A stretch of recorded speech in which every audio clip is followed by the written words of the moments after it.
دومین عامل در نگاه اول چیه؟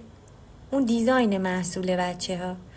چرا مهمه؟ تو نگاه اول مشتری وقتی که اونو داره بازش میکنه، اون هویت بصری و اون هویت برند رو برای شما به وجود میاره.